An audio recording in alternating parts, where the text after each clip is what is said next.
Hey, it's Doris with Aldi Books, and I have all the books here. Yes, I try to avoid a book outlet like the plague because I don't have much discipline around books, and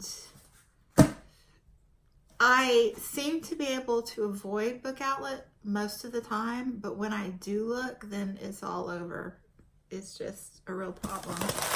So I try to only go peek once around the holiday season when they're running one of their cool sales. However, I usually end up getting sucked in at some point mid-year for whatever reason. I can't even remember what the reason was for me to look this time. Maybe we'll discover together. I'll be reminded when I see it what caused this TBR fiasco. But I do know there are 17 books in this box. Ugh. And I forgot there are two more books that I really want. The Esmeralda Santiago when I was Puerto Rican. So after I placed my order, I went back and looked, and lo and behold, they're both there. So now I've got another little cart going. Anyway, let's look at the books. This is a really good box, okay? Anyway, I got Wade in the Water by Tracy K. Smith. This is a poetry collection by the Poet Laureate of the United States under the Obama administration. I wonder who the Poet Laureate is in this current political climate. Interesting. It's very interesting. Anyway, Jen Campbell suggested that I might like this, and I think she's probably right. So I finally picked that up. This is so exciting. I got another Brooklyn by Jacqueline Woodson. This was a National Book Award finalist. I love Jacqueline Woodson's Brown Girl Dreaming, which is kind of a middle grades in verse. And this one is also in verse. I'm not sure what grade level, but looking forward to it because she's got another book coming out soon-ish. This was a impulse buy, and I didn't know anything about it. I just saw it, and you know that like when you're in the checkout line at the grocery, all that stuff right there that grabs you. But I got A Weed is a Flower, The Life of George Washington Carver, written and illustrated by Aliki. I mean, irresistible. This is a picture book. I was thinking it probably was, but that's the other reason I wanted to go ahead and get into this box, because I think there are some quickie reads like this one that I can kind of maybe get back on track with my 30 books in 30 days thingy bob that I'm behind on. I think I've read 21 books now, and it's the 27th, so I gotta get busy. I have the $80 Champion by Elizabeth Letts. Snowman, the horse that inspired a nation. I like horses. What can I say? This has been on my TBR wish list for a while. I don't know. Oh, it's got pictures. Anyway, there you go. Horse book. Nonfiction. Ooh, let's make a nonfiction versus fiction pile. Okay, two to two right now. I have The Firefly Letters by Margarita Engel. Margarita Engel is just divine. She also writes in verse, middle grades. This one is Pura Belpre Honor Book. I've not heard of that award. But this is kind of a suffragettes movement. A suffragette's journey to Cuba. Oh, And she also has a brand new book out that I wanted, but I didn't click buy fast enough and I missed it. So I will stay on the lookout for it. I got I Am by Maggie O'Farrell, 17 Brushes with Death. This was all the rage on BookTube for a while. I wonder if this is nonfiction. Huh. No, it's a novel. Yeah. Yeah, all the rage. That is nonfiction. Another nonfiction, Seeds by Thor Hansen. Actually, The Triumph of Seeds.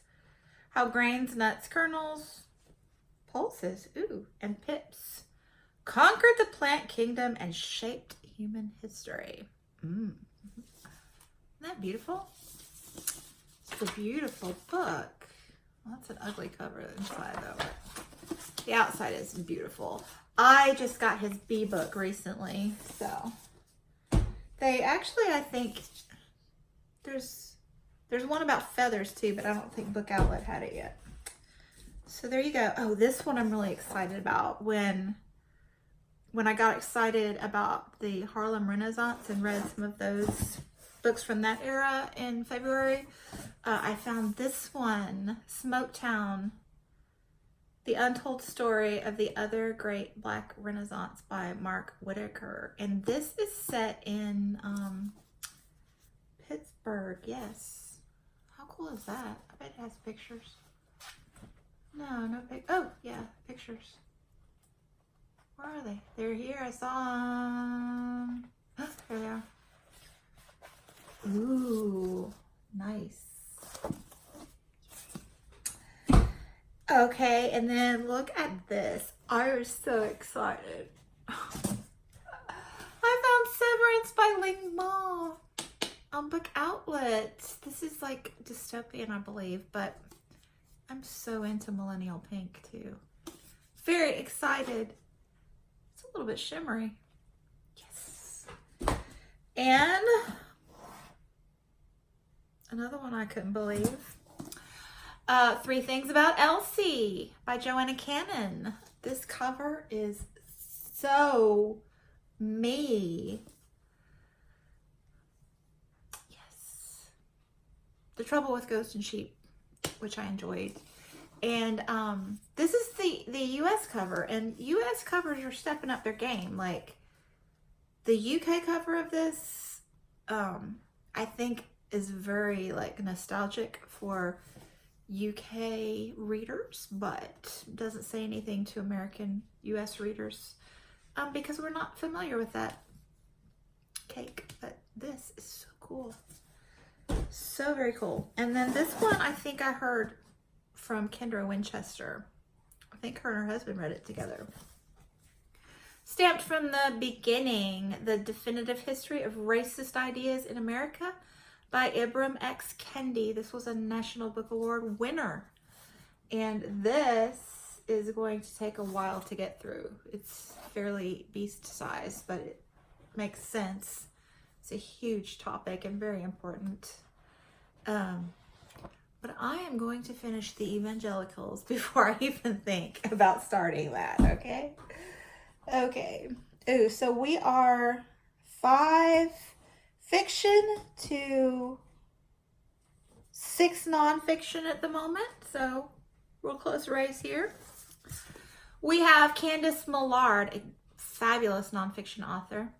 Hero of the Empire, the Boer War, a daring escape in the making of Winston Churchill. A slam-bang study of Churchill's wit and wile as he navigates the Boer War like a proto-James Bond. That's from the USA Today. Anyway, I read the massive Winston Churchill trilogy. What was that called? Oh my gosh. Can't remember. It was fabulous. But anyway, I'm very excited to get to this because she's more like page turnery, even though it's nonfiction. I have Home by Marilyn Robinson. Pulitzer Prize winning Marilyn Robinson. And this one won the Orange Prize for fiction. Formerly, that was the old name for the Women's Prize, I believe. Anyway, this is the last one I needed to complete the Gilead trilogy, so I need to get to those ASAP. Here it is. This is why I placed this massive order. And they had, I think, at least 5 of her books that I have not read yet. But I only let myself get one. I said, I'm just going to get one at a time. I should have just gotten them all so I won't be tempted to buy it again. And then I ordered all these. Whatever. Anyway, Miriam Toews, All My Puny Sorrows. Yes. So this is her backlisted book. Women Talking is her current one, which has been making the rounds. And then now this backlisted one is making the rounds. So, you know me and my, FOMO all over the place. Had to get that. I got Dumpling Days by Grace Lynn, who is a Newbery Honor author. Someone recommended this to me recently when I was reading all those middle grade books. So I think it will be delightful. New places, new adventures, new food. And this is another impulse buy. This was not on any list anywhere. But I got Charles Dickens' A Life by Jane Smiley. She's a Pulitzer Prize winning author as well. A brilliantly insightful study of both a writer and his writings. So there's that. And finally, this is probably why the Dickens came up. I got Charles Dickens' American Notes, which is a nonfiction piece written by the man himself. So the final tally is 1, 2, 3, 4, 5, 6, 7, 8, 9 nonfiction. And I could do the math, but let's just count. 1, 2, 3, 4, 5, 6, 8 fiction. So that's pretty close. Anyway, yay books. Now back to Reading Rush Reading. Bye. I'll be back soon.